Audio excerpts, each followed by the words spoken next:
Namaskar. Professor T.V. Rao, Gurudev. Our chief guest, Shri Paresh Sarayaji. Eminent speakers of the day, ladies and gentlemen. I extend warm welcome to this 18th annual HR conference on creating and managing value-based and culture-focused people management. It is said, human is not to be treated as a resource anymore, because we say human resource, but to be considered as possibilities. Organizations are places that spot, nurture, utilize, and multiply talent and create new possibilities. Organizations that are value-driven also develop strong cultures. Research has already shown that the values-driven organization create a culture that gets best from their employees. This conference is focused on sharing the framework and experiences that have created right culture and values at workplaces and stories of people managers who are value-driven and have emerged as leaders in people management. Talking about culture, what is culture? Know thyself. Know the culture that is within you, inside you. Culture can be defined in many ways: group norms, rules of the game, and shared meanings. Our own socialization experiences, which are embedded in various layers and various cultures within us. The culture within us need to be understood because they dominate our behavior in various social situations. Leadership and culture are two sides of the same coin, and culture and strategy is a serious business as it makes or breaks any organization. Let's talk about, say, purity of intentions, positivity, resilience, perseverance, hard work, teamwork, creating network within and outside, creativity, out-of-box thinking, empathy, equality, sharing, giving, appreciating, caring. Can this be taught? It's about culture. Let's choose between ambition versus aspiration, sprinting versus relay, hierarchy versus networking, aggression versus energy, short-term versus medium and long-term, and being singular versus interactive and consultative. Can this be taught? No. It's about culture. IQ versus EQ. EQ being emotional quotient. IQ versus SQ, spiritual quotient. IQ versus AQ now. Either aspirational quotient or ambiguity quotient. Can this be taught? No. It's about culture. Future of HR will be all about the development of the right culture for the right outcome and sustainability, as most of the traditional HR activities will be taken over by technology. And that is why the topic of today's conference is not only extremely important, but also very relevant. At this juncture, I would just like to express my gratitude to our chief guest, Shri Paresh Sarayaji, for accepting our invitation as keynote speaker at the inaugural session. His company itself is an excellent example of today's theme. They could keep sustained progress through people-oriented practices. I also would like to express our gratitude to Dr. T.V. Rao, who has been supporting EMS since the last 30 years, and other distinguished speakers, Professor Vishal Gupta, Dr. Rajan Sinha, Dr. Joseph George, for their valuable participation to enlighten us on this subject. Thank you very much, and wishing a great success to this conference. Thank you very much.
Dr. Malay, Paresh Bhai, Joseph George, Vishal, Rajan, and all the distinguished participants of this today's interesting and very relevant conference.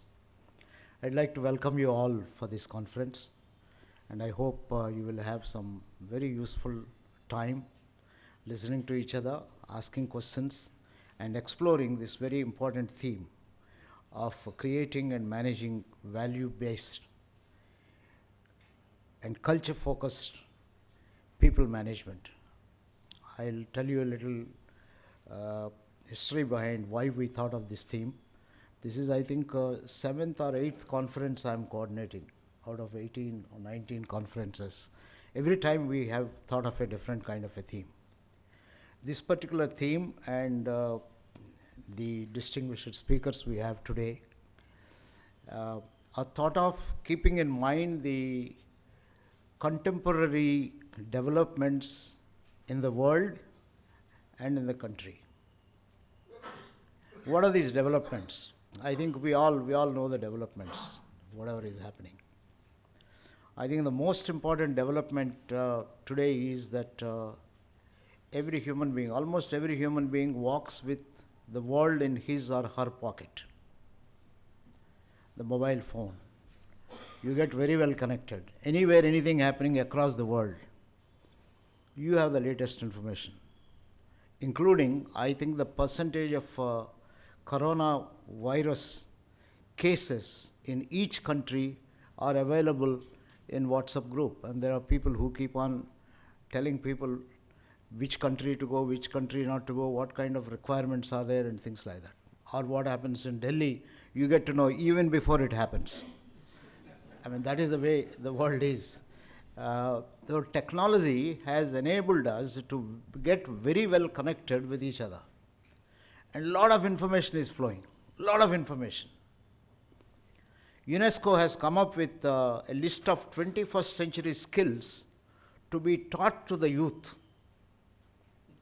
And one of the skills they wanted, besides, I think, introducing them to technology and whatever is happening in the world, the most important competence, which is a difficult competence they are suggesting people to teach them, is complex thinking, ability to distinguish fact from fiction.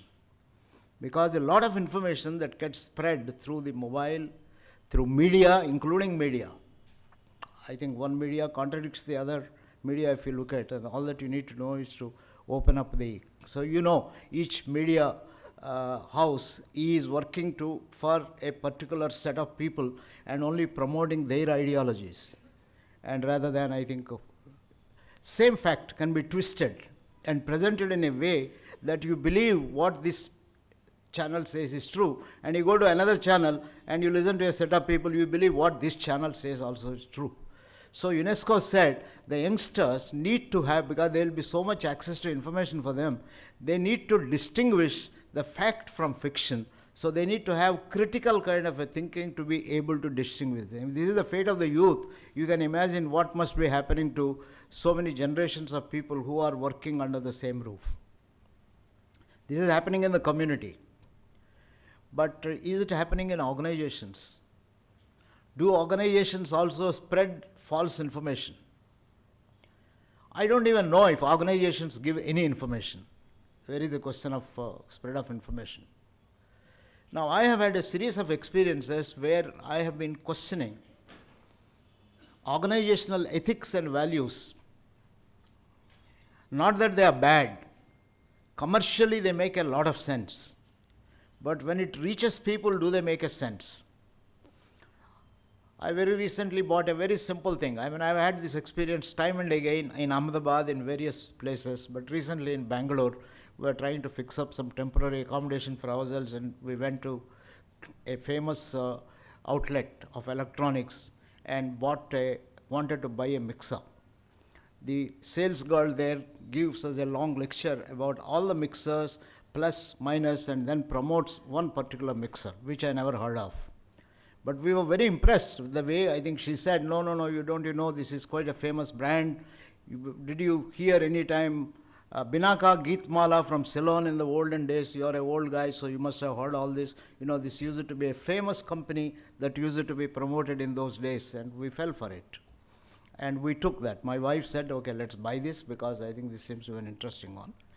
And the sales girl there got a few, new packet, opened it up, tested.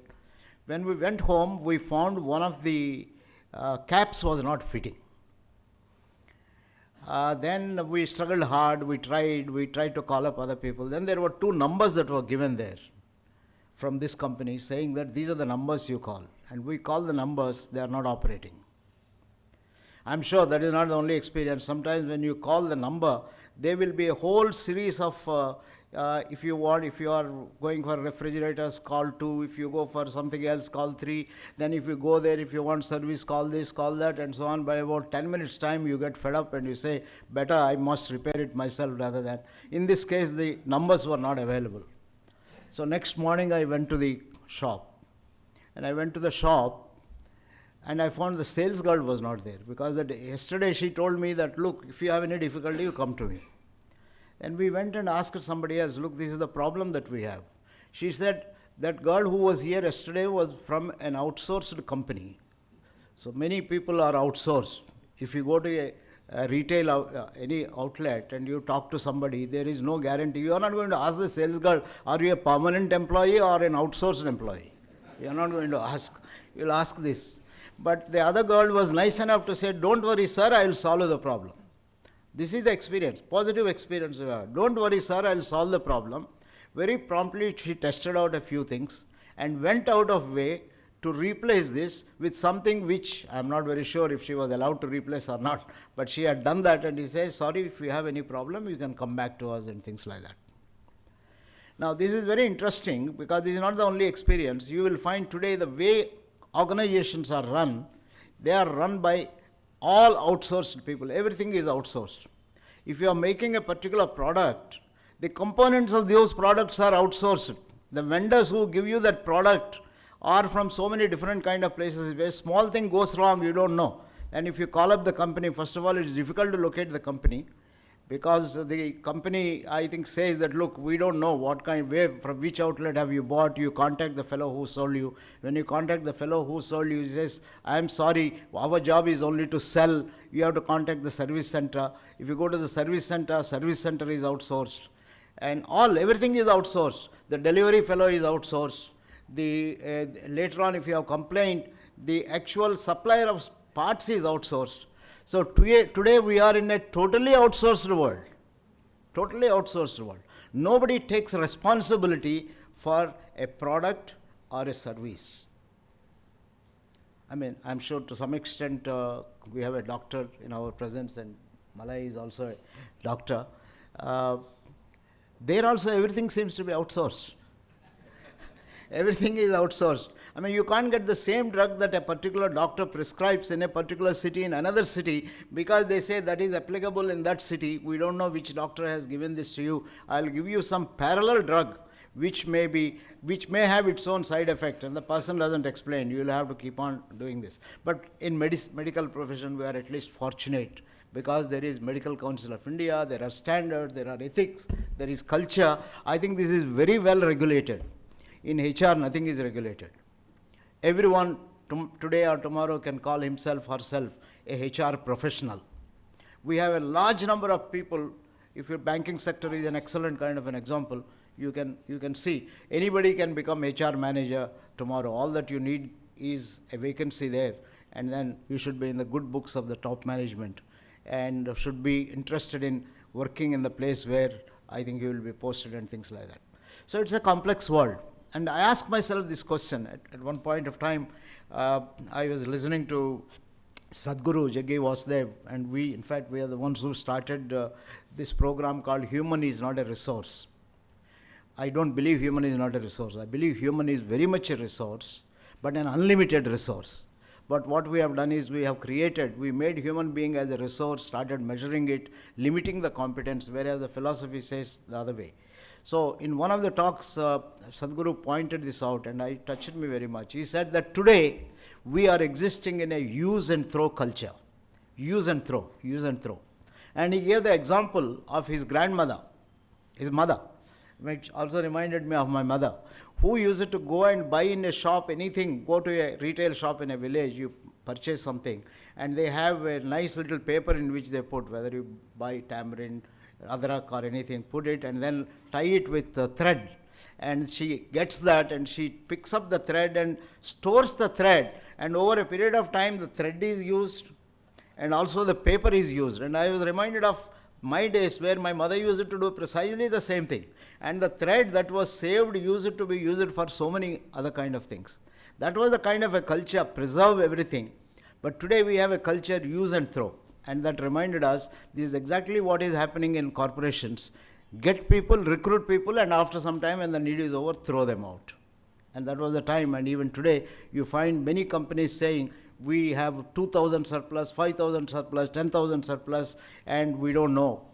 Some socially responsible companies say, okay, we'll prepare you to be entrepreneurs and things of that nature.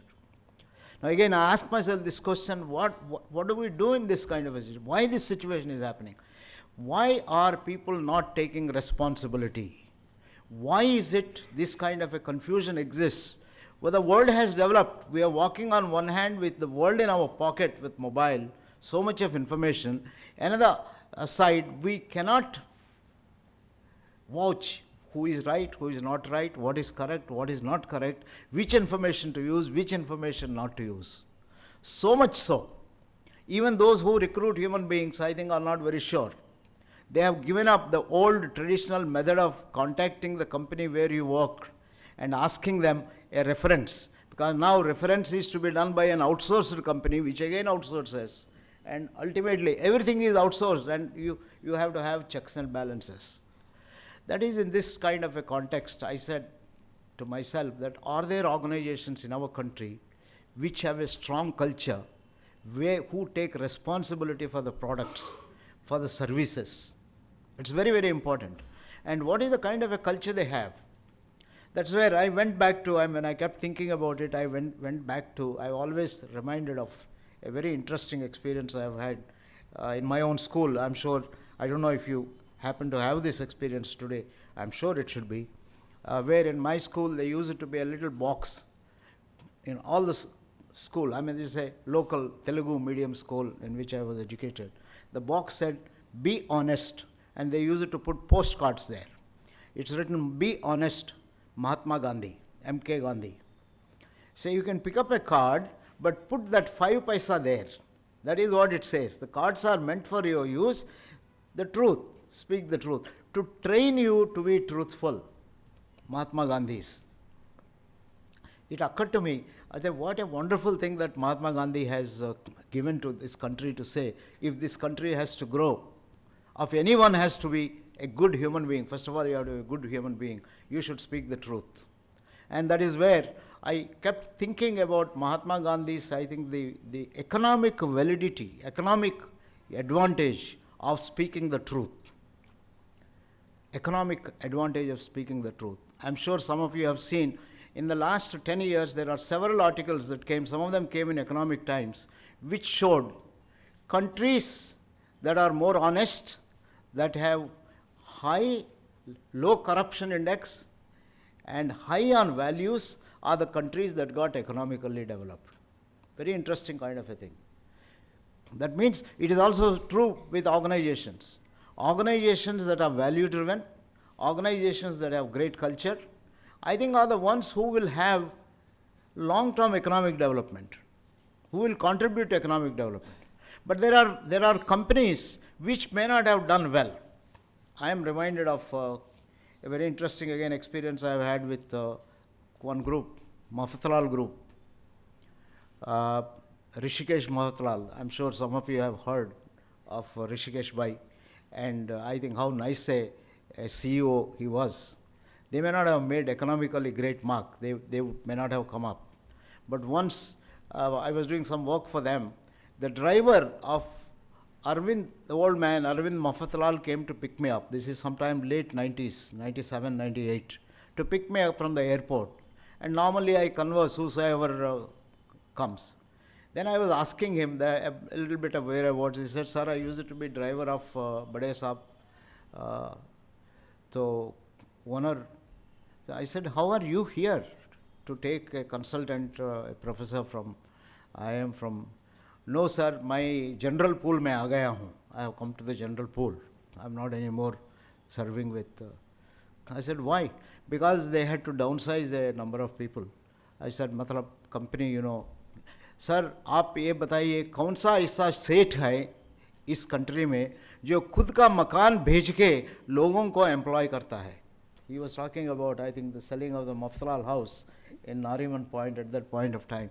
I think that is the kind of a devotion this particular person had. That is the value I think this company had, no matter what happens. And if you go through, I think their little bit of, I'm not very sure how much to believe on what people write on their websites about the companies. But this is one website I certainly believe because I have experienced this. They say excellence, not at any cost. Excellence by contributing to the community. That is what they say.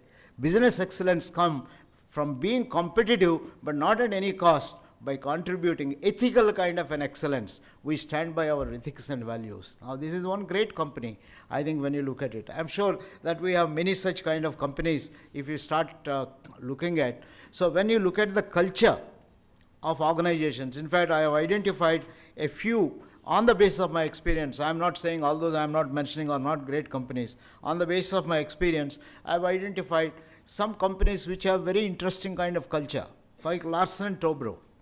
You can count on systems-driven culture there. System, they don't mince words. They value people. But systems are the way they recruit GETs. At one point of time, A.M. Naik said, or for that matter, even other top management said, we don't want to go to management schools to recruit management graduates because they are already come prepared to teach us. We want people who can learn from us. So we believe in picking up GETs and training them to be tuned towards the kind of systems, process and culture that we are interested in promoting. That doesn't mean they don't employ MBAs anymore. They do employ MBAs, but I think today they have grown so much, they identify spots where MBAs can make a difference, and they pick up the MBAs and they use them very properly. So if you have joined Larsen & Toubro, you can expect to get what they call as a great employee kind of an experience. So that is one company. Another organization where I was quite amused because I have worked for over almost 45 years on performance appraisals. I had never come across a company where people don't crib about appraisals. Every company says at the end of performance appraisals that my boss is biased, so I didn't get. His boss is biased, so he got promoted, or he got good incentives and things of that kind. But there is one company where, when I was working with this particular company, at the end of, they also follow the so-called forced distribution in grouping people into A, B, C categories, outstanding performer. And in this company, this is Levers, at that time Hindustan Levers. At the end of the performance appraisals were announced. I was doing a workshop for them. Some of them didn't get good grades. Then I asked them, they were meeting and discussing, now what do you think I need to do? I will talk to my boss, I will talk to somebody else, etc., etc. I said, aren't you upset that you were not given a... She said, no. Where is the time to get upset? If I didn't get a very good rating, I got only a good rating, I should be spending next 1 month trying to figure out how can I go to very good from good. So I should do all that is possible to improve myself rather than to look at, I think, who is responsible for my downgrading or upgrading and things of that kind. Now, that is a culture where your concern is to lift yourself to very interesting kind of a culture that I have found. Now, I have found in my own institute, IIM Ahmedabad, when I joined, I think this was a great revelation for me in the sense that I was earlier working with the National Institute of Health Administration as Assistant Professor of Education and Training. And I must tell you this, National Institute of Health Administration, IIM Ahmedabad, IIM Calcutta, CET Institute, all these, there were a group of institutions that were started in early 60s with Ford Foundation grant and with Harvard MIT collaboration. Nihai, Ministry of Health institution, had Harvard School of Public Health collaboration. So you can imagine certain kind of a culture. But when you are a part of the government culture supersedes Harvard culture. Vikram Sarabhai was very clever not to let the government pervade I am Ahmedabad culture. But the fellows in Delhi were not. Now I'll give you an illustration. I was assistant professor of education and training, and I was the first to join the education and training department. 6 months later, the professor was recruited from a discipline called preventive social medicine. He came to join as my boss, and first thing he noticed was that I showed him a copy of the article which I was sent to a journal. First thing he asked was, Rao, did you take the institute's permission to send this article to the journal? It is supposed to be. He said, no sir, I am supposed to do research and I am supposed to teach. I have therefore said, no, sorry, this is a government organization, you must understand, you should not do this, you made a mistake. And he wrote in my confidential report, which I came to know from the establishment section clerk, that this fellow did not obey. In spite of my later changing the article and telling him, sir, okay, if that is so, please guide me. So he said, you are sending to the Journal of in Medicine. This was on how to teach statistics for medical students. Those days, I think I was specializing a little bit on teaching, education and things like that. He made a few corrections here and there. He said, the journal will publish your article after having written whatever he writes. And he said, now you add my name. So he was my co-author. The article still exists today. He was my co-author. The article was published. That's the culture of government. Number one, you should be disciplined at any cost. Good part of it. The negative part of it, bureaucratic. You should, I don't care whether your mission is there.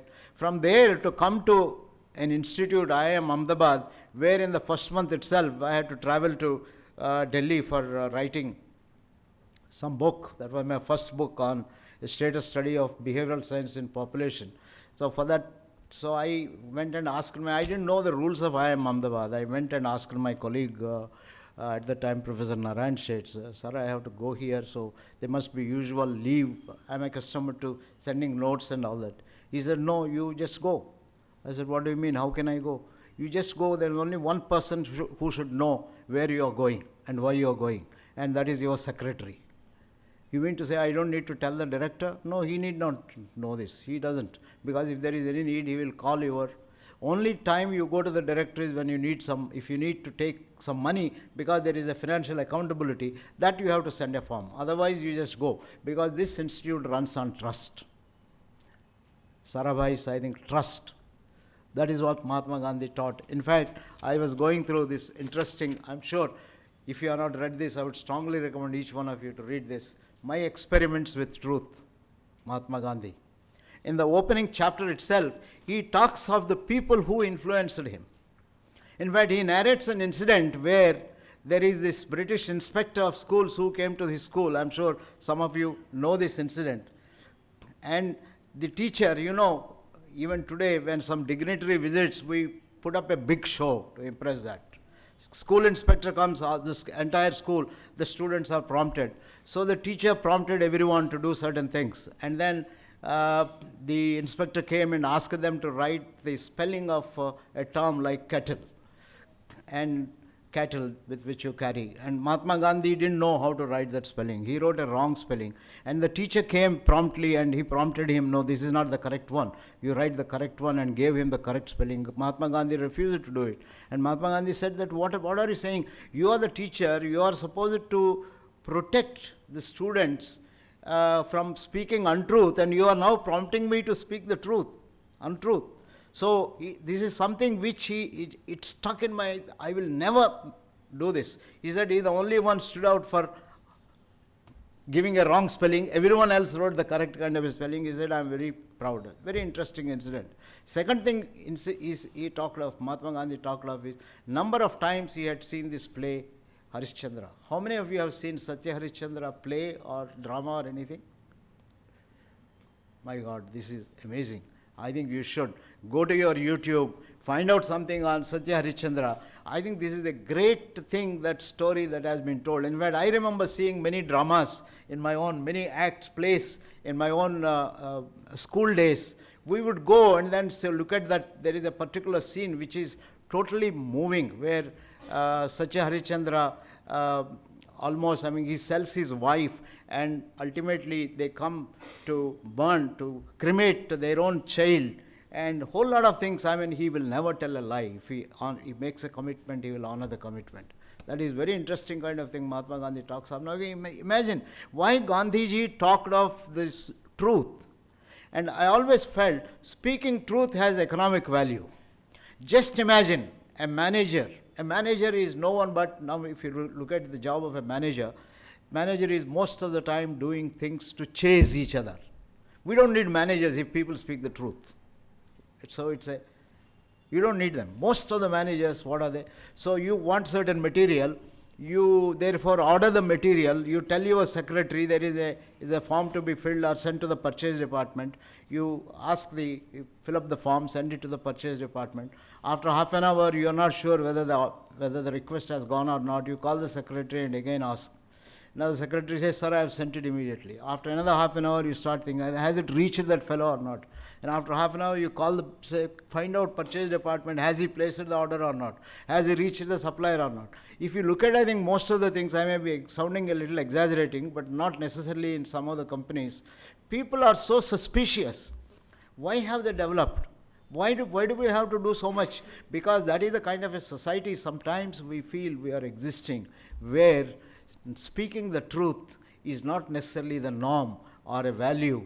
Somehow getting things done is the norm or value, because we are assessed on achieving targets, fulfilling our KRAs at any cost, not in an ethical way, process and so on. So when I started looking at all these, I have come to one conclusion. If organizations have to survive in a meaningful way, what I say meaningful way is, organizations have to survive in a way they contribute to peace at large, to humanity at large. Dr. Mahadevi has said human being is a possibility. In a way, sir, you mentioned is not merely a resource. That's what Sadhguru says, it's a possibility. Why have we come on this earth and why are we existing? It is to live peacefully, isn't it? This is what we want. Happily, healthily, everyone should live happily and healthily. If that has to happen, corporate sector has to focus on certain values. And the values are respecting the human being. They should look at their own kind of a culture. I think that is the reason why we thought we should hold the theme of this particular conference as managing people by focusing on culture and also promoting the right kind of values. Because we strongly believe in future, if we have to create a great Indian society, I am quite amazed, and quite often when I look at Human Development Index of India, 129 rank out of 187, it's pathetic kind of a thing. It puts us to shame. And 30 years we have not improved. Since the time I think Human Development Index came into picture, in the first year when UNDP brought it, we were 90 out of 110 countries, 90th rank. Why is it human beings in our country are not so well developed? It's not true. It doesn't appear to be so. We have access to technology. We have more cell phones than people in our country. We have everything that is possible. But we don't know how to live longer. I mean, Delhi is a good example of what is happening. Why is it? Why do people fight with each other and kill each other? I think it's an aberration. I hope it is an aberration. I wish it is an aberration. That's not the kind of, because we are a great country where people like Swami Vivekananda and others have taught so much for all of us. So I think there is something in us which is great. We are not playing on the greatness of our country, and that greatness is the so-called values and the kind of a culture that we have had, which Gandhi talks about, which some of the companies are practicing and so on. So we thought in today's HR, what we should be doing is to have a conference where we should share our thoughts, and we should get the best of the people that are available in the country to disseminate their knowledge. It is at this time I had come across this wonderful work by one H.N. Arora, with whom now Rajan has co-authored. H.N. Arora used to live in Ahmedabad. He was working with Reliance Industries. After that, he went and joined Escorts, both Escorts as well as, I think, if I recollect, Escorts Heart Institute also. Also he worked in Century Rayon. Oh, okay, in Century Rayon he worked in another and he also interestingly has a temple in Mathura. And he goes quite often to Mathura, And he's a highly, now why I'm very impressed with H.N. Arora. He happened to do his PhD in Gujarat University. That is only incidental, but the person he is, very interesting kind of a person. One day in 92 or 93, I was watching this Mahabharat. I'm sure some of you have watched. If you have not watched, you should revisit and watch the entire Mahabharat that is there on the TV serial.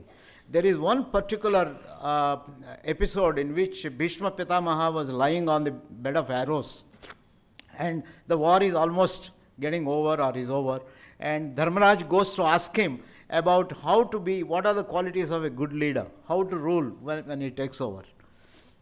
And Bhishma Pitamaha gives him a long lecture about the qualities of a good leader. And after narrating, if you go through the qualities, you will find they are no different. What was said, I think maybe centuries ago, is no different than what all global worldwide textbooks talk of leadership. I'm sure, Vishal, you could also look at some of these qualities. But there is one quality he mentioned, which I was amazed. He said, take care of the environment. Plant trees, which was, I said, this must be the director's intervention. It cannot be. Bhishma Pitamaha in those days talked of planting trees and taking care of the environment. H.N. Arora I knew is a very well read because he had Gita, all Bharat and everything in his, and his wife was, I think, Hindi literature teacher. So I called up H.N. and I asked her that, H.N. I can't believe. H.N. actually got the passage in which it was actually said, Bhishma Pitamaha said all these kind of things. That is a wonderful kind of tradition we had. So this is H.N. Arora. And later he started studying the companies where he worked. And he came up with the conclusion, which Rajan will tell us more in detail. He came up with the conclusion, those top level managers or those departments or parts of the organization which was value driven, culture focused, they had longer sustainability. They made a difference in things of that kind. So that is how, I think fortunately for us, this has come in a book form, and his co-author Rajan is here. So we thought of inviting Rajan to come. Actually we invited H.N. And Rajan, both of them. H.N. is not, he said, I am shy of talking in public platforms. So thank you, Rajan, for coming. Welcome to you. So this is one great speaker we have. Second speaker we have, I think this is again thoughtfully taken. Very rarely you come across, most of the time when you talk of HR managers, the image that they have is they are manipulators, power mongers. Now here is a very interesting sketch of 6 excellent HR managers or people who are in the field of HR, who is documented by Joseph. In fact, just a couple of months ago, this book was released, and I happened to read about this book. It was getting released everywhere. One of the persons in whose name he has written this one, Ranjan Acharya, he is no more. Ranjan used to work with a pro. Joseph was his colleague. He will tell us the number of stories about Ranjan and the 5 others, including one Arun Joshi, about whom he talked up, Pallab Bandyopadhyay and so on. I think 6 of the stories he has written. I think the theme of this is these are people who are value-based kind of HR individuals. So we thought we should know quite a bit about these value-based HR individuals. So welcome, Joseph. I think and the book is also available. We are going to release it a short while from now. And of course, I think the most important learning I have had in the last couple of months. Of course, I have always been learning whenever I worked with Dr. Vishal Gupta, a professor from IIM Ahmedabad. In fact, we taught the postgraduate program at IIM together, and it has always been a pleasure to teach the students. But when I teach, I also learn, and I learn a lot from my colleagues. And Vishal is one of them from whom I have learned quite a bit.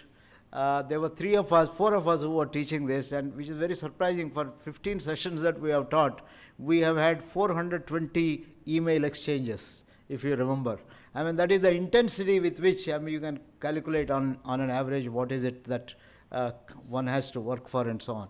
So Vishal has done wonderful work on organizations. In fact, he taught at IIM Lucknow, and some of his students are doing wonderful work. And I had come across one of his students who spoke about the kind of culture she is trying to create in a company in Bangalore. I was very impressed. CII Ahmedabad invited her.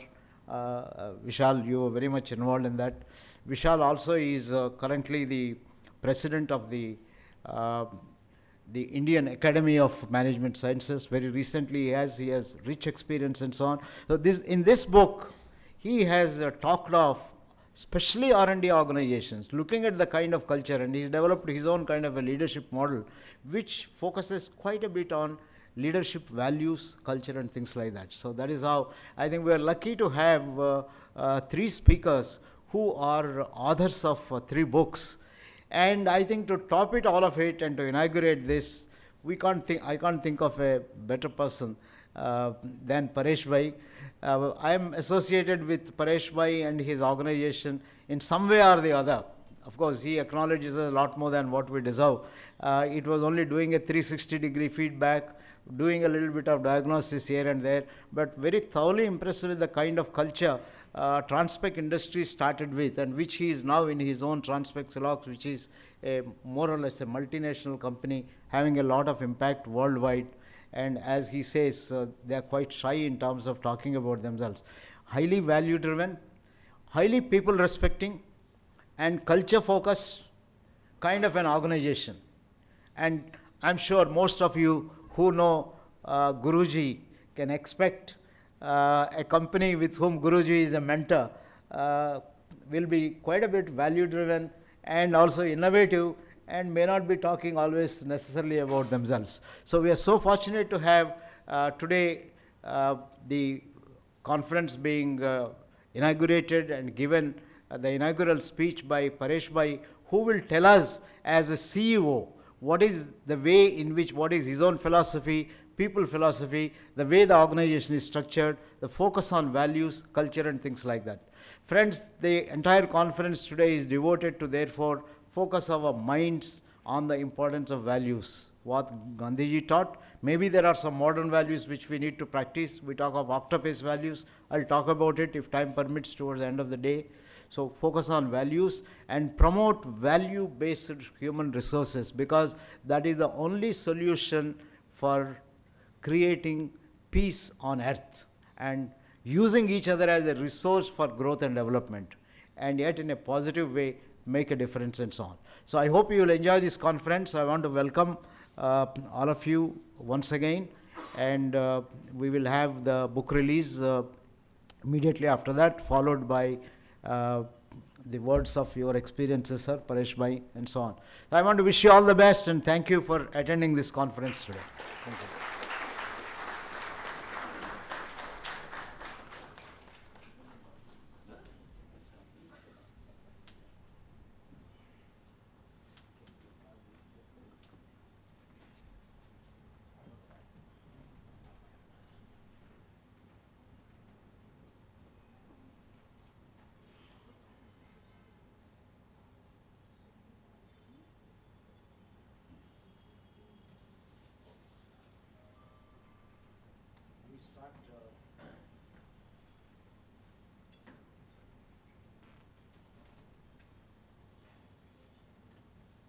We start the book release function, sir.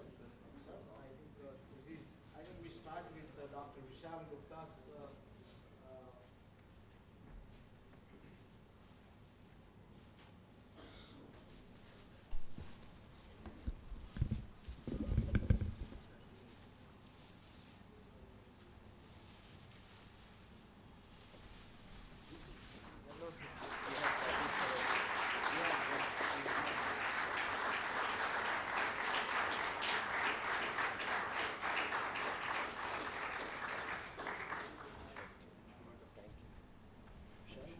Say a couple of words, and of course you will talk later. So, just a few words.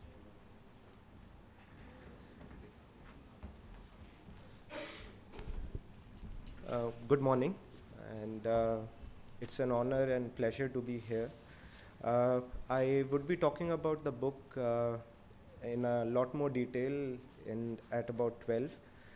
So this book is it's an outcome of some research that we did on R&D organizations. So we looked at we studied 11 R&D organizations around the country and looked at what are the kind of leadership traits, leadership characteristics that the leaders of R&D professionals follow that are improving and providing impetus to the creativity at those organizations. So I call it as Treat for Leap, and so I've sort of created a short framework on leadership, which I call as Treat leadership.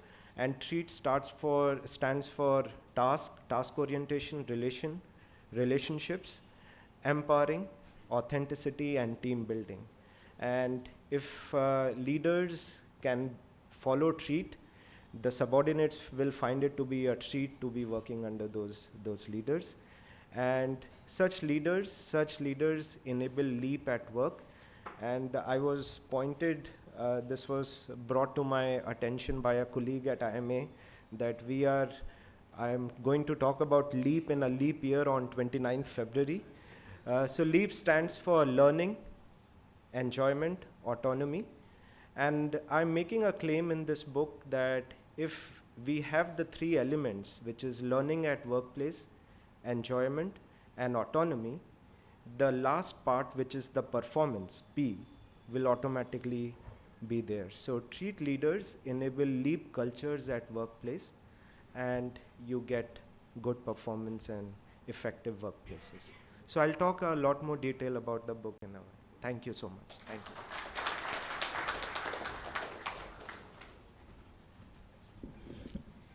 The second book is Alchemy of Change by Rajan Sinha and H.N. Arora.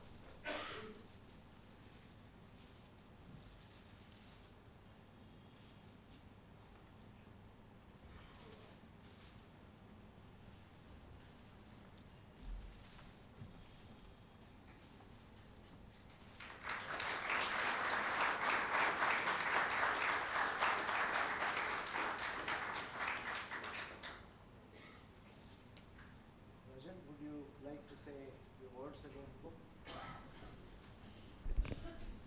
Thank you, sir. Before I talk about the group, I got excited by what Dr. Rao talked about, the timelessness of values of Indian wisdom. And he talked about Shanti Parv, where Bhishma talks about the taking care of environment. In fact, there is even more powerful incidents in Mahabharata. When Abhimanyu died, Arjun was in a great shock, and he abused himself that if by next day he doesn't kill the slayer of Abhimanyu, then he should be given this punishment and that punishment, and he talked about many things. One of the things he said is, if I don't kill the slayer of my son by tomorrow, I should be given my sin should be equivalent to somebody who uses river for putting human soil in that. Those thousands of years back, he talked about polluting rivers as one of the greatest sins. So there is an incidence. At that time, when there were no such industries, not much of a pollution, yet that was considered to be one of the most deadly sins, to pollute rivers. Imagine, timelessness of values.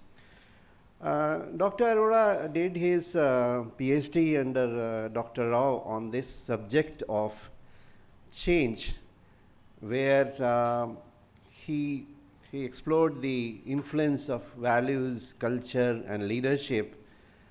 So this book essentially flowed from that study. Of course, to contemporize and to develop an Indian model of learning from there, I was associated with that. Of course, I was also associated with those stories of those change, because I was working with him earlier. So on that basis, because all the change experts whom we have also talked about, from Cantor to Cotter to everybody, what they have said about change. But everybody has said that it has to be contextualized in the place where the change is happening. You can't undermine the culture of the place where the change is to be brought about. And most of the literature is on Western values and their impact on change. So we developed this model, not only in India, but I think it rhymes with the entire Eastern thought processes. And it could be equally valid in Southeast Asia, China, and wherever we have those kinds of Indian kind of values. So that model is what we have ultimately developed. We would look forward to people's reactions on how do they feel it holds relevance right now as well as in future. Thank you.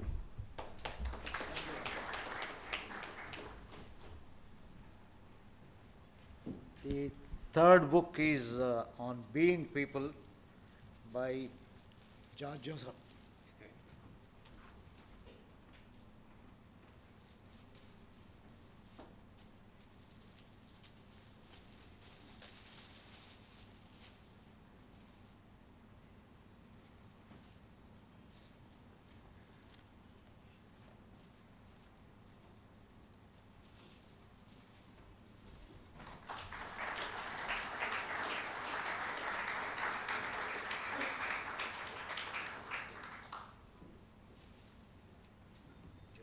Would you like to say a few words on books?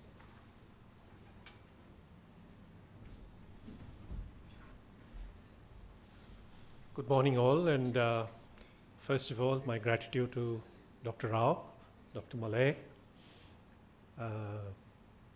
ma'am, Mrs. Mundra, Devesh Radhya, and all of you for having come here. The topic being values, may I just suggest that values is more of a subjective endowment in every one of us. And it's different from what we conversationally say as principles, which is more socially shared.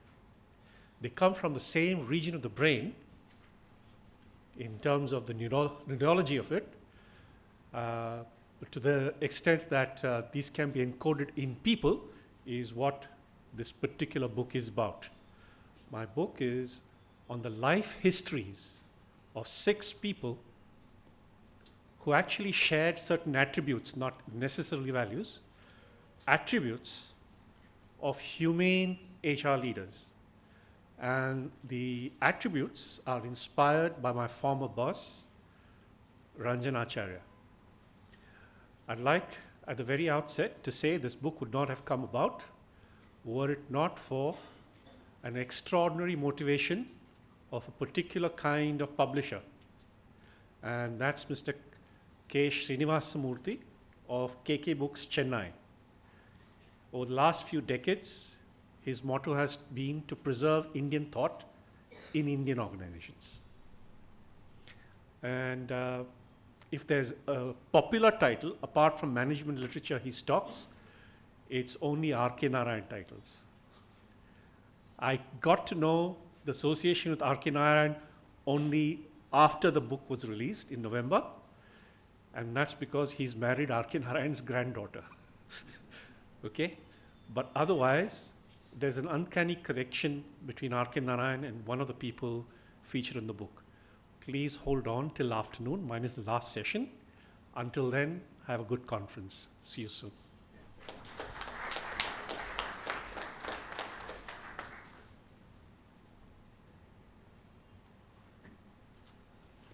May I now request Paresh Bhai to give his inauguration address, sir? Value-based management.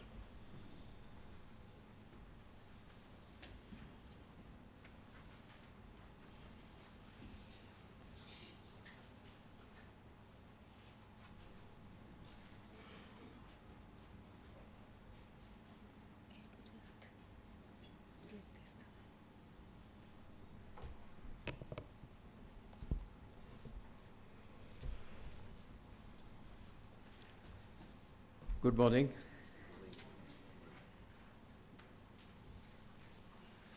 Respected Mahadevya ji, my guru, to say the least, Professor Rao, distinguished members on the dais, I've been wondering since last 45 minutes that what am I going to do here with all these scholars around? And that has been my worry when I was speaking to Nair Saab and Professor Rao. He himself said that we have been very shy and do not like to normally speak about what we are doing. But the core subject today and the theme today is so dear to my heart, and a lot has been already talked about values, culture, which are very, very deep rooted in our system, and that is what tempted me to come here for. And trust me, this is the first time probably I'm talking to an audience like this, which are all HR professionals. I'm not a scholar. I'm a good engineer, but I'm not a HR professional. I'm not a scholar. But this topic of the conference is very dear to me. And starting from, let us say, what my father always called dining table university, So when we were kids, we always had lunch and dinner together at home. And small stories that we would hear from my father. In fact, one of the profound stories which really moved me comes from this city, because my father was very fond of late Kasturbai. And he would speak so much about Kasturbai's way of managing business. And, and when I decided to be engaged in the chemical industry, he talked about Atul products, which is in Balsar, and late Sri Majmudar, how he conceptualized the whole campus of Atul at that time, and what a brilliant decision it was in those days to have joint ventures. I've just formed a joint ventures 20 years back, but when Kasturbai formed joint ventures, there was no Telex also. Forget about fax and this thing. And he made joint venture with Cyanamide and all that. So anyway, what I'm saying is that all this starts from your very young age in life, and some of my friends wanted to, they were studying in Doon School and public school, and I was very keen to do that. I was a good student. And my parents said that absolutely no question. Children have to be at home till they anchor themselves with the values of the family. And in fact, I was born and brought up in Bombay, where King Circle area, where UD-City, the premier chemical institute of the country is.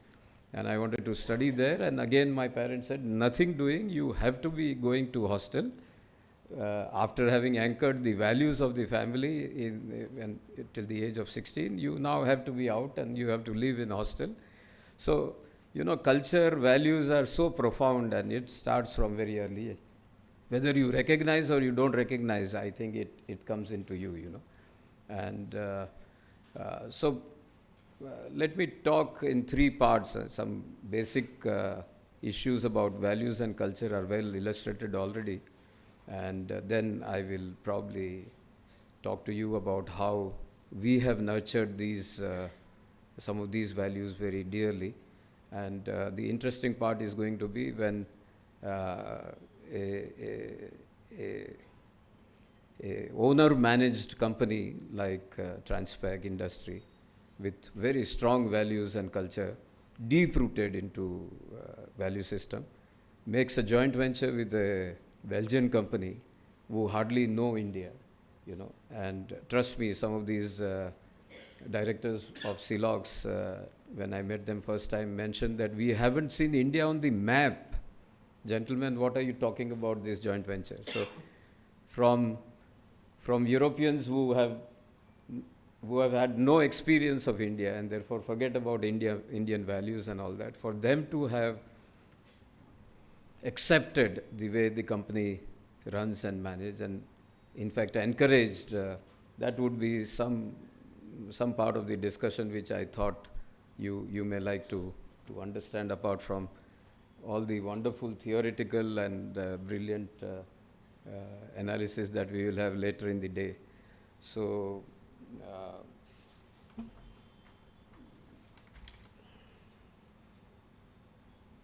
basically, what I said is that we'll deal with thoughts on value-based and cultural-focused people management, which is the theme of this thing. Then experiencing of creating, nurturing, and building value-based, people-focused organization, and partnering with HR function, experience, learning, and expectation. And this is what I always say, and I believe very, very, very clearly that in the late 80s, early 90s, when Professor Rao used to come, when we were a very, very small organization, and the fundamentals of HR he has taught us, and we are only happy that we have been able to nurture it well and carry it forward, So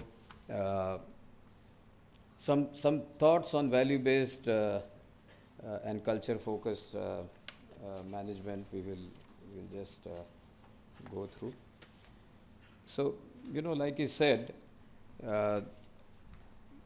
what is value? I mean, the importance, worth, principles or standards of behavior, one's judgment of what is important in life, different definitions, and I've always felt that these are eternal, and I'm seized of the fact that when I say eternal, it is a very profound statement, but personally, definitely they are eternal.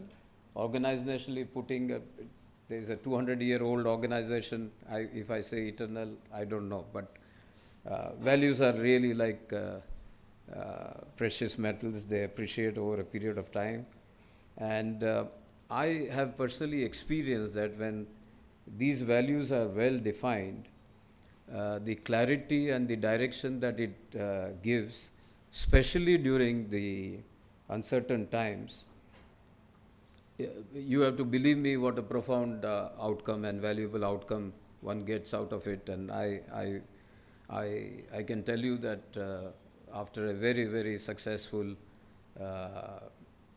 25 years of operation of Transpec industry, we suddenly landed up into serious trouble because of huge imports from China coming at a price which is lower than our raw material cost, So we were in serious trouble, and that is how we landed up getting an idea that how do we make a kind of a merge and emerge kind of a thing with a joint venture. The morale of the people was very, very, very bad. We were making huge losses, but one thing which was, both Professor Rao and Madhavya ji said that human resource has, and you said it, unlimited resource.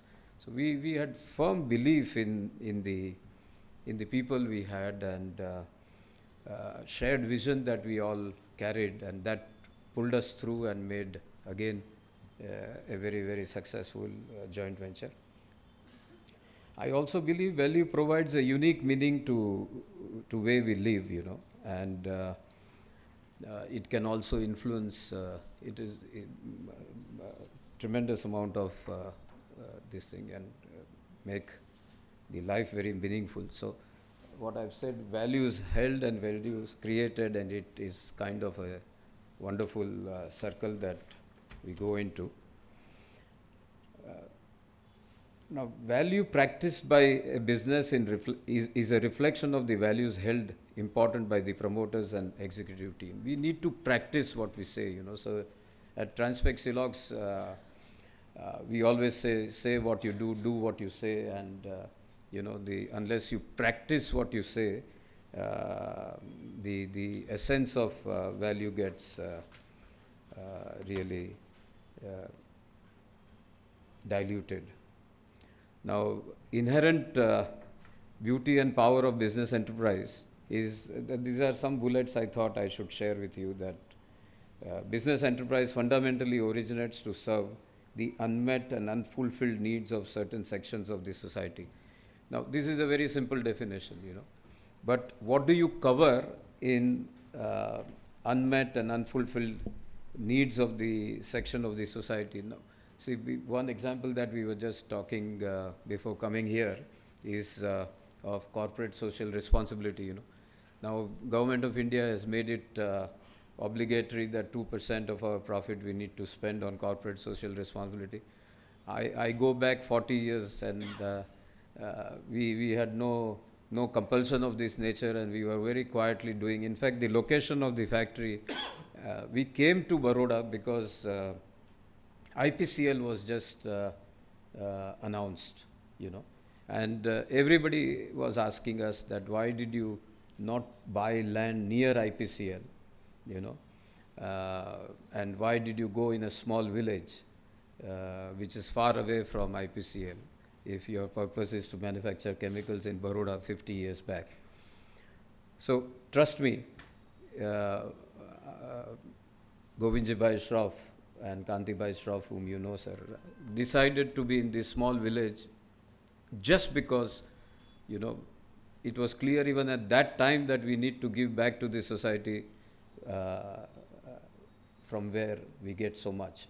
So, when I say unmet needs and unfulfilled needs, I also mean not only by producing and giving right products with right services, but also we talked about river, we talked about trees, we talked about, starting from those days, we've been planting trees because chemical production now is being regarded as a very, very wrong thing to do. And I would have personally planted more than 75,000 trees personally in my life. And so, we were talking about wealth at that time, and would you not want to consider a nice healthy tree as a wealth?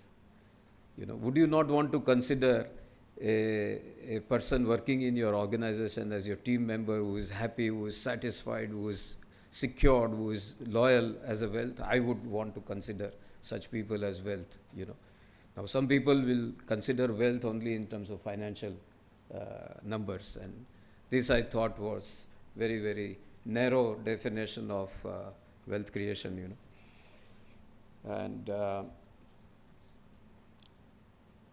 I think let's keep these fundamental, simple things. But as you have observed, sir, that we right from our early days we have followed this collective human endeavor, which is Sahaviryam, and it is really comes from the Vedic masters, which we have very nicely followed in our institution.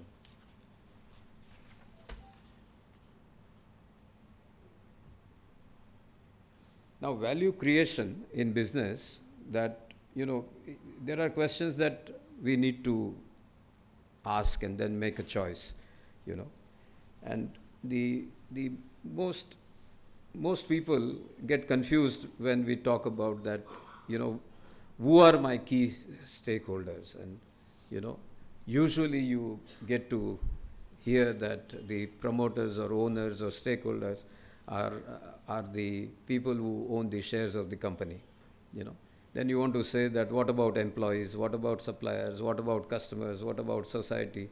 And then you get confused that are they also important? I would say very, very important. And once you end up answering this question, then you want to ask what kind of value are we creating, So again, the normal answer would come that we are maximizing shareholders' return, So what about creating employment, providing equal opportunities, inclusion, environment, better social infrastructure? So these are the kind of issues which also are very dear to us as fundamental values of being in business, And all these clarification would help you choose that what should our management model address. And you talked about short-term profit and medium-term profit, long-term profit, but it leads to higher purpose, you know. Basically, you need to really choose a purpose which is very higher. Now, I just talked about wealth, you know, that normally it would be considered as financial wealth and net worth, profit, earning per share, and, you know, market capitalization, all these things. Okay, fine, they are very important. I'm not saying no to these words, but in addition to financial wealth, I think objectives like employment generation, strengthening entrepreneurship. Sir, you talked about, I mean, we are very proud to say that we as a group would have made sure that more than 100 entrepreneurs are created. I mean, we are very well, we are not averse to somebody saying that, look, I want to start my business like this, would you support, you know? Okay, sure. And between the group, Excel Industries included, we would have definitely produced more than 100 entrepreneurs, you know, successful entrepreneurs. And creating social infrastructure, I mean by schools, hospital. We are very happy to have, are running, establishing schools, running schools, hospitals, etc. Must build a healthier society, you know, and eventually wealthier nation and ecology. I mean, these kind of things are as I said, larger purpose. So, you know, apart from the culture that we imbibed and we did, and but some of the industries that are very dear to me are, I mean, there are many, like Professor Rao said, but these three industries have made a big mark on my mind: Tata Group, Infosys, and Wipro. And I am fortunate enough to know a lot of people in all these three groups. Tata's held 18% equity in our company for a very, very long time. And I had the pleasure and privilege to be part of the Bombay House, attending board meetings and all that. And I have very closely seen them. In fact, when I was a student, I was a member of a society which Nani Palkiwala chaired. And from that time, he used to have a lot of nice lecture given after budget, union budget, you know. And as a school-going student, I was attending those lectures and not knowing at that time that later on in life I will be meeting him in Bombay House. And so some of the experiences that we will not go into detail right now, but are of profound impact in my life, and true meaning of philanthropy, true meaning of ethical management. In my early days, I was lucky to really understand all this from Tata Group. I happened to, by fluke, travel with Sri Narayana Murthy from London to Bombay. British Airways, flight was late, we were waiting. Mr. Kamath was also there. He was chairman ICICI then. And when the flight was boarding, I thought both the gentlemen will go in first class. So I said, please go ahead. And Kamath ji, of course, went into first class, and I was surprised to see, coincidentally, Narayan Murthy ji sitting next to me in business class. So that gave wonderful opportunity to speak for 1 hour. And he really spoke so nicely about all the values that were dear to Infosys. And we landed in Bombay. I thought he would be brisked away and quickly taken out of immigration. He stood in the line. We come near the baggage belt. He picks up his small bag himself. I tried to tell, sir, I will. He said, no, I will help myself. All this was reflection of how humble he was. But what beats everything is that when we come out, he is standing in the queue to take a taxi. And I was shocked. You know, I said, sir, I will drop. He said, no, please, allow me. And Chairman Infosys, Narayan Murthy, was at his best, standing and taking a taxi. And he said when he came to Trident to take award next year, he also came in a taxi in Bombay. And he was given award of Businessman of the Year. And many such story about Azim Premji also. And, what kind of wealthy man he is. And when I used to know him very well, he was driving Fiat 118 NE, And such major portion of his wealth is earmarked for supporting education. Many interesting experiences I've had with these kind of people which makes you feel very strongly that this is the right way to nurture your values. And I was just thinking that what are the key tenets of value that has played role in our kind of company and manufacturing setup and all that. As I said, we need to have very high and powerful purpose, and then you need to believe in the purpose, and the leadership has to have that clear conscience and sensibilities about the core values. Don't make any compromise once you have crystallized your core values, and make sure that you have nicely integrated key shareholders or stakeholders in the process of the shared value creation. Conscious creation of culture which supports, nurtures and promotes right behavior and actions. This is very, very important. I've just gone through some steps which has helped us and listed them down. Careful creation of management approach that is consistent with values, and what I said, say what you do what you say. If there is any mismatch there, you would be exposed. I don't think your colleagues would ever have confidence in what you are saying. And leadership development to ensure perpetuity of culture, values and organization. What I said earlier, that you need to build an institute, and ensure that it goes on and on. And culture very nicely got defined, and I thought I would like to put it this way, that it is invisible but extremely powerful force, and culture provides a proper social context. It is a glue that binds individual and units laterally and vertically together.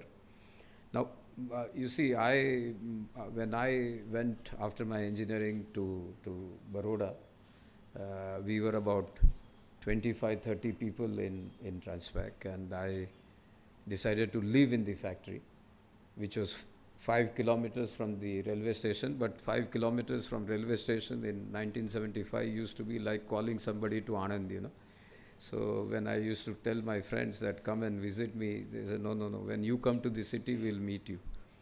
So my advantage was that we were just 25-30 workers, all staying in the factory. I was staying in the factory, so I had the benefit of eating my meals with the workers. We were cooking together, we were manufacturing together, we were playing together, and raat ko bhajan bhi karte the saath mein. Now, that kind of proximity and beginning of my career, opening boiler with them and opening pump with them and sitting on the floor to decide how to fix up this particular motor. Now, that proximity and that knowing each worker by name, knowing their children by name, that really helps you to connect yourself so well. And eventually all this is going to be issuissues that are responsible for building a nice organization. So what are the key words, if I have to say, which are important in the context of the conference today, is that trust, accountability, care, transparency, integrity, collaboration, loyalty, camaraderie, safety and respect, renewal and capability building. Now, there can be many more topics and there can be many more issues which may be uh, which may be worthwhile, but these are the things which are really very important in our case, and I can go on giving many examples under each of these, that how, I mean, we've never had union, and Govindji Bhai Shroff believed in trusteeship management. He was the first chairman of the Trusteeship Foundation of India. And we used to call him Bhai. I said, Bhai, I think collective bargaining is, if the union is constructive, it is always going to be useful. So he said, go ahead, I mean, encourage that. And the kind of trust that union has with the management and vice versa, I mean, we several difficult, not financial difficulty, let us say we are in an area where there is at least floods once in 3 years, So all kind of natural calamities, difficulties, the first set of people who would support us would be our union, without asking. No questions asked, no discussions, straight away. Because, I mean, you use the word empowerment. The empowerment feeling is so strong that nobody needs to tell anybody, this is my company. Everybody gets up. And so under each of these words, I would have many examples to share. But trust me, these are few issues which can help any organization build a very strong company, So just to summarize what I've said, and I think I will be repeating if I so let's just skip this. And so let me just take you through a brief background of Transpexilox and how it. I mean, I don't want to get into detail of this, but here what I would like to say is that what I said earlier, when Silox decided to make a joint venture with Transpec, they were very, very surprised.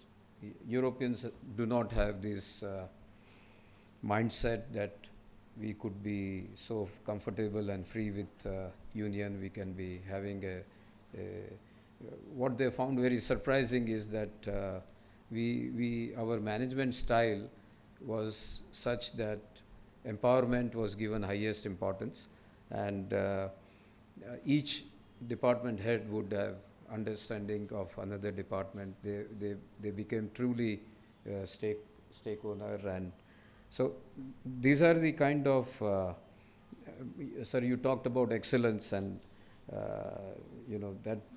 that is given the highest importance in the company. Just to take you through I don't want to, we are basically inorganic chemical producer with about 1,000 crore turnover and 35% of the sales coming from exports, and more than 65 countries we export, and we have about 1,650 people, including permanent staff, permanent workers, contract workers, etc. Healthy profit, free cash flow, and several awards in terms of performance. But one award which we are very, very happy to acknowledge is the CSR Award. Even last year we were given the best CSR company for the CSR in the whole country by Indian Chemical Council, which is the #1 council. So as I said, that this is also part of the value, this is part of the culture, that CSR must be done by choice and not by force. Now I decided to share this vision with you because how this was developed. I was a bit concerned that as a transition from Transpec to Transpexilox, family decided that I should be going along with the joint venture company. And I thought that one inning of the enterprise is over when we were ourselves managing this company. And now we have a joint venture partner. So let us redefine the vision. What we did is, trust me, this is not an exercise in English. Most vision statement and mission statement are exercise in English. They are put up by 5, 7, 10 senior people of the organization. What we did is, we had about 50 people, including workmen, assembled in our ground floor conference room, as we call it. At least 1 week of discussion in Gujarati, because workers were involved, What do we want this new company to be? We are constantly calling new company, because it was a joint venture company. And whatever values and cultural aspects were coming up, we were writing down. And then we decided to reduce that by way of preparing a vision statement. And you can see that even then, even when the workers were involved, it finally came to this kind of vision statement which talks about culture and values. So one was very happy that the concept of values and culture was so deeply ingrained, and we were very happy to make this last bullet, that ethical practices shall be the means to meet our noble ends. And because this was very, very dear to us, that anything can happen, ethical practice will remain the central theme. That cannot ever be compromised. Similarly, if you read the mission statement, we shall be a value-based enterprise. So, with human excellence and innovation. Now, I'm only happy that this was coined by our workmen and our staff members, and without any effort, or not because these are nice statements to make and these are good mission statements to read, but I think people, every single person working for the company owns this, that we will be working like this. And since we are a chemical company, this is also our mission, that we shall ensure best environment, health and safety practices in continual improvement. This is something where we are spending enormous amount of time and energy, and I will talk about it a little more in detail at the right stage, how we care for environment, health and safety practices. We shall uphold the dignity of human beings. In fact, sir, when I was reading this in context of today's conference, I was happy to read that we made this 20 years back, and we said that we shall uphold the dignity of human being, nurture team spirit, foster inspiring leadership through trust, empowerment and responsible care. So, and trust me, what I want to emphasize is that following this vision, following this mission, we have benefited. It all looks sometimes a very, very, very good thing to speak about, talk about, but in reality, do we practice? Yes, at least in Transpec Silox, we practice it to the T, I think you talked about our values, yes, excellence, performance and achievement rigor. Sir talked about task. In TREAT, T stands for task, and with all this, our yardstick for performance is tremendous. We are very, very demanding company in that sense. Professor talked about appraisal system, and I'm happy to say that 30% of our performance appraisal, I've learned the fundamentals of, we call it PPRS, performance appraisal, in simple words. 30% of our final score is given on the value-based practices, So even there we give a lot of importance to values and cultural orientation. Customer centricity, human dignity, EHS as we call it, environment, health and safety, and social consciousness. Now, these are of paramount importance, in terms of our values. And you want to believe that how can a chemical company which is regarded as something which pollutes or which is not a very dirty, which is a dirty business, trust me, we follow all these values very, very nicely without any compromise, and we only have benefit by practicing these values. What makes us different? So, as I said, when we formed a joint venture, we were really in bad shape, and after more than 20 rounds of discussion with union, with workmen, with staff, we came up with a slogan that if we manufacture and produce European quality with Chinese cost, because we were literally killed by the Chinese prices, that is where the value proposition lies. And if we can do this, we have kind of made the game, And it sounded very. I mean, people had tremendous faith. Again, I'm coming back to the theme of the conference. And when you trust your people, when you empower your people, when you have respect for your people, and there's this thing, and these same set of people really came up together, strategized each of the important areas, and we were very happy to see that we were producing the same set of product with much better quality subsequently, without any help coming from Belgians, of course. So that is where the whole mission about creating European quality at Chinese cost turned out to be the game changer, I would say, And of course, then we wanted to be, ISO certified. The responsible care. There are only about 60, less than 60 companies in India in the chemical industry which are allowed to use responsible care logo, which is a global this thing. And happy to say that Transfexilox is one of the responsible care logo holder,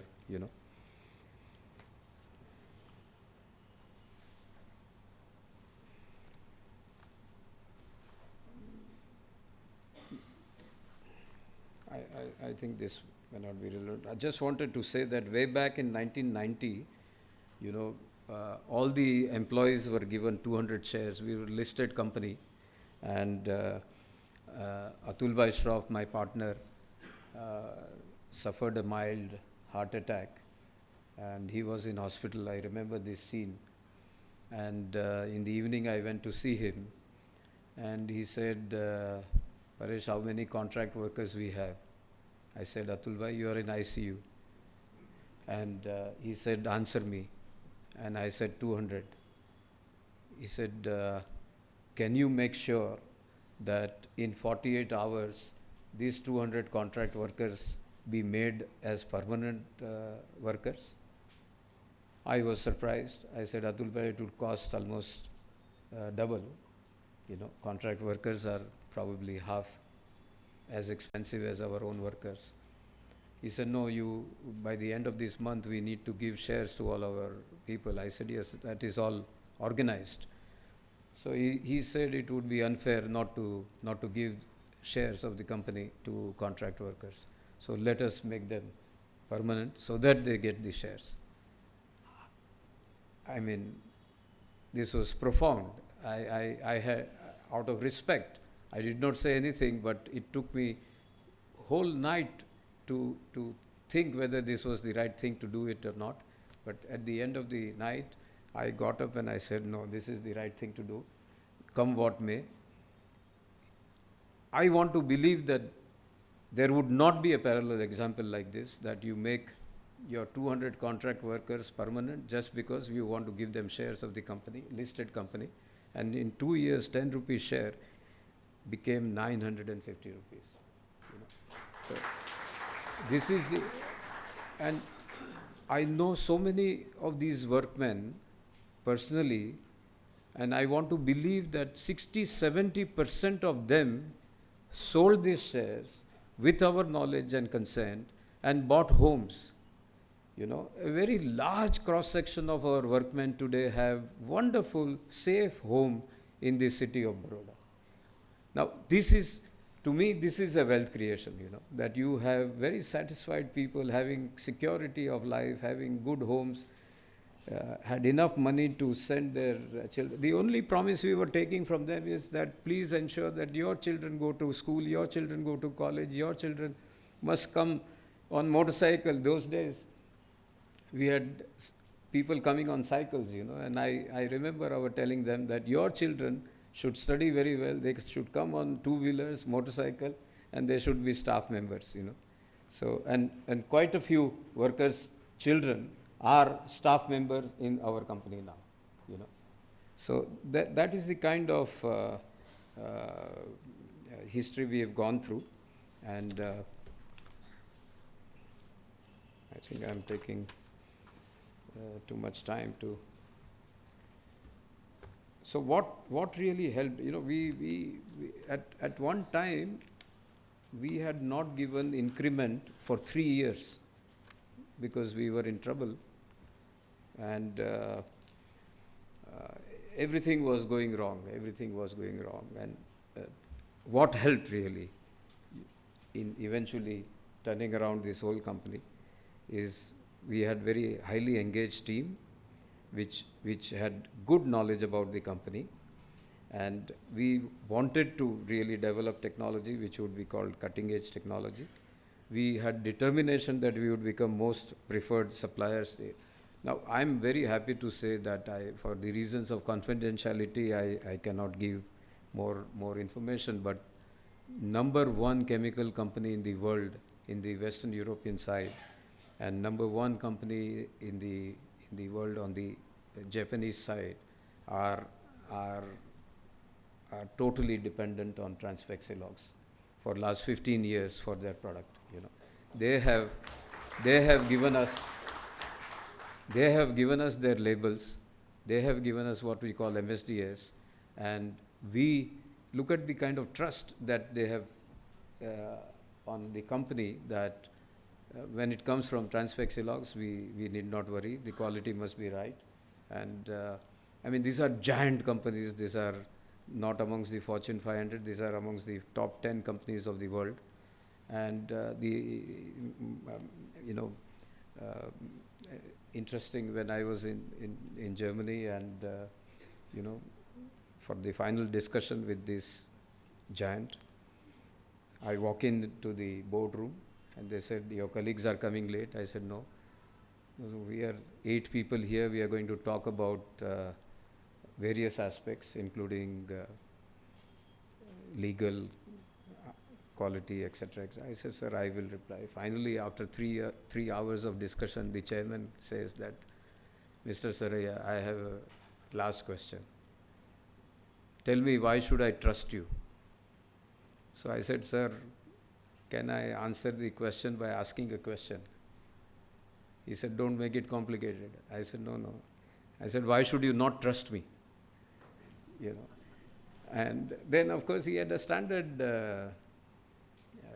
questions that you may mess up my reputation, this, etc. And all. I said, all these issues are very valid, but all that I have said in last 3 hours should give you enough confidence to trust us. And if you still at the end of it feel diffident, then let's not. I don't want you to proceed with this whole arrangement, even if you have 1% doubt.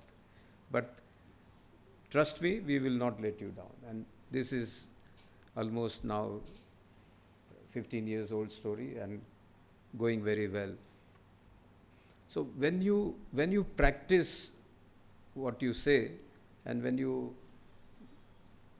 your values are straightforward, and you walk on that street, believe me, you will get the end result that you want, you know. And I'm talking about these practical. I'm giving all these practical examples so that you would have faith as some of these young people here may feel that all this reads very well and all this sounds very well, but does it work in life? And I would have in many examples to give you that how following values and having a very sound cultural base would help your organization to go places, you know.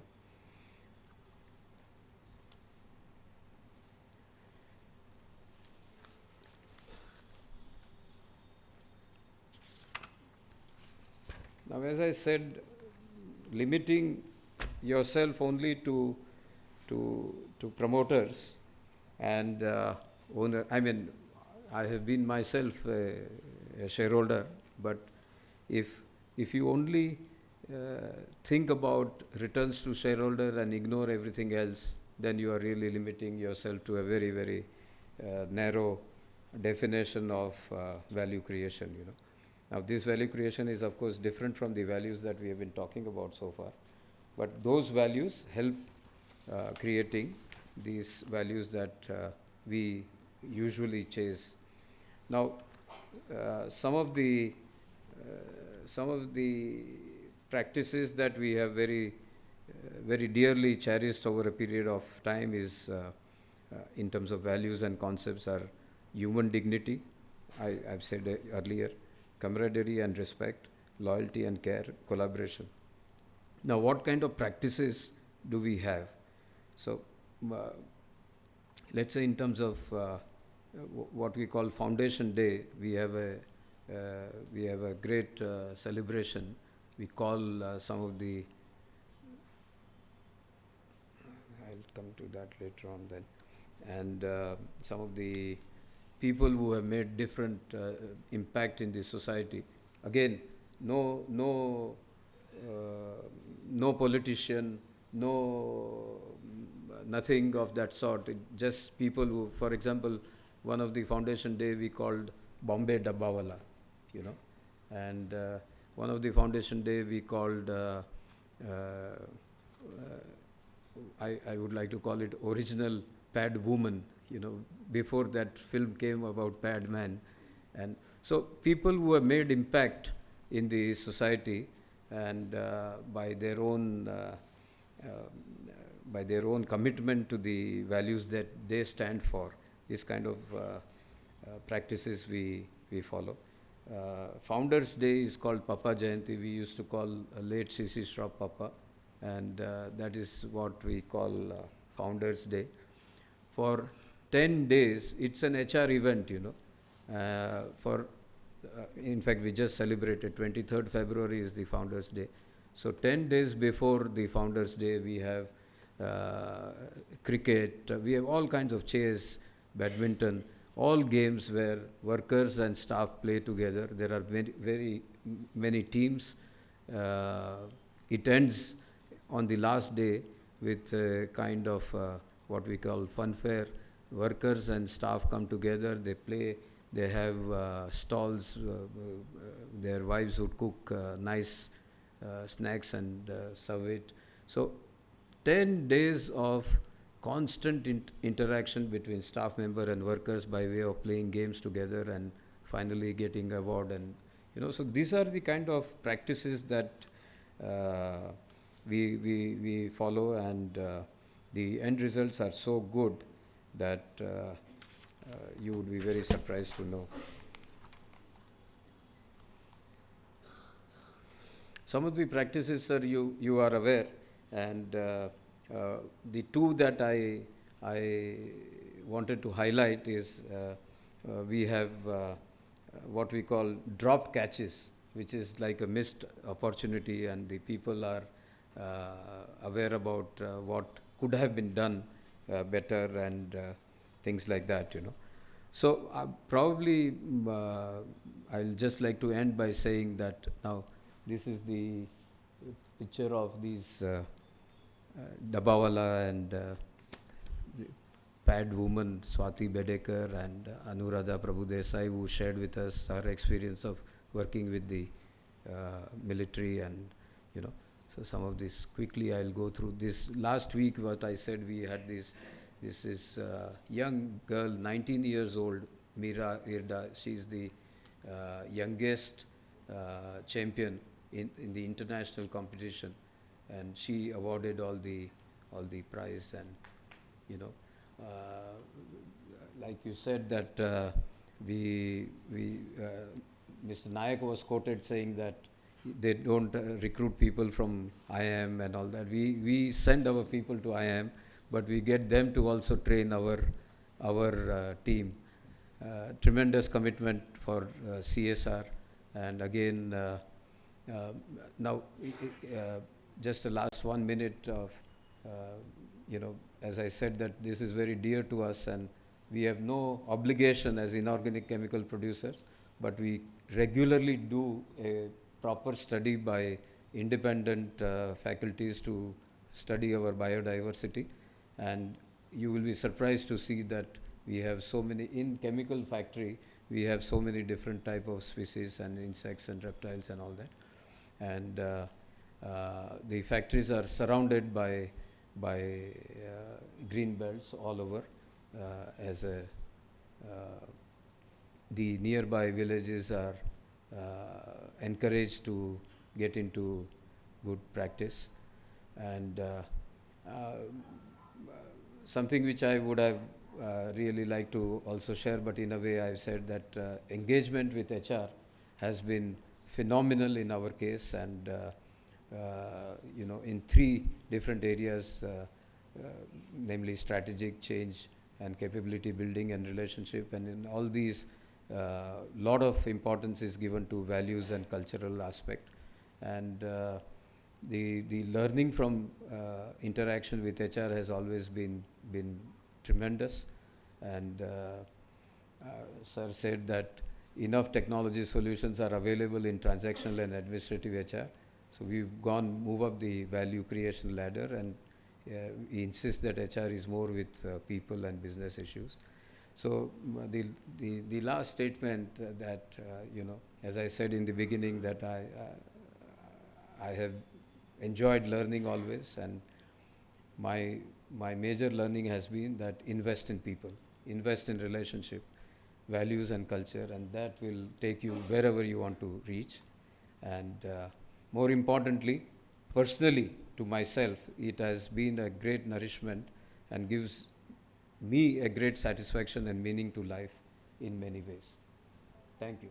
Thank you.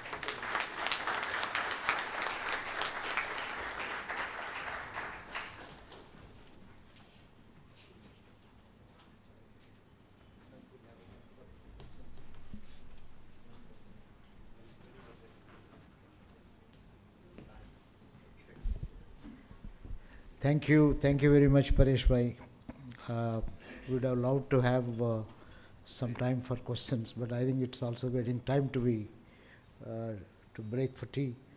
Maybe I would leave the questions during the tea break. Paresh bhai will be around, or are there any pressing questions some of you would want to ask? For me, personally, there are a lot of takeaways from this session. Number one, I think the importance of articulating vision, mission, culture and values by the company involving everyone, particularly from the bottom. I think this is when everyone is involved.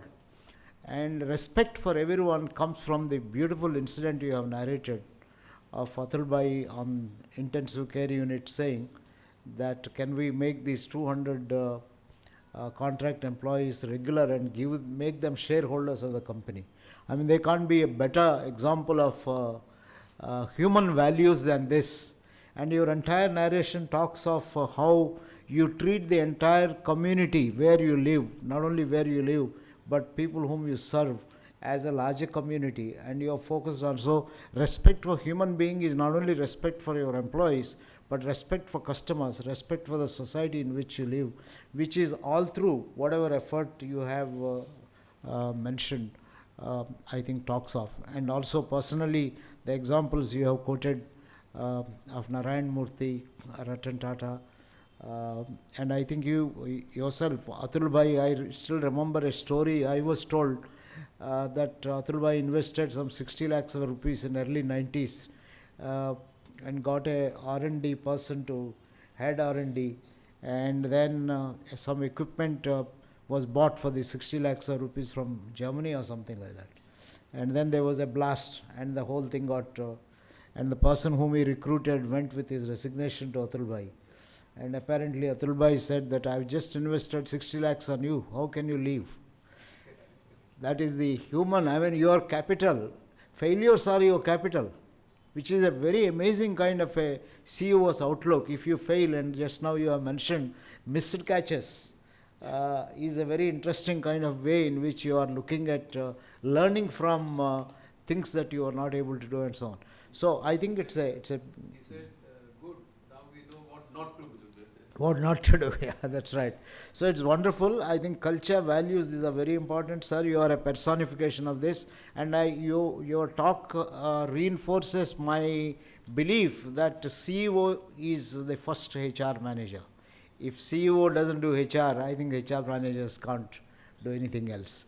So I think besides the respect you have for HR, you yourself and Atulbai were great CEOs as people filled with human touch and so on.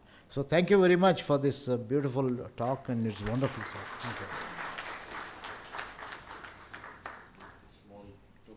Small token of appreciation gesture from AMA, President AMA.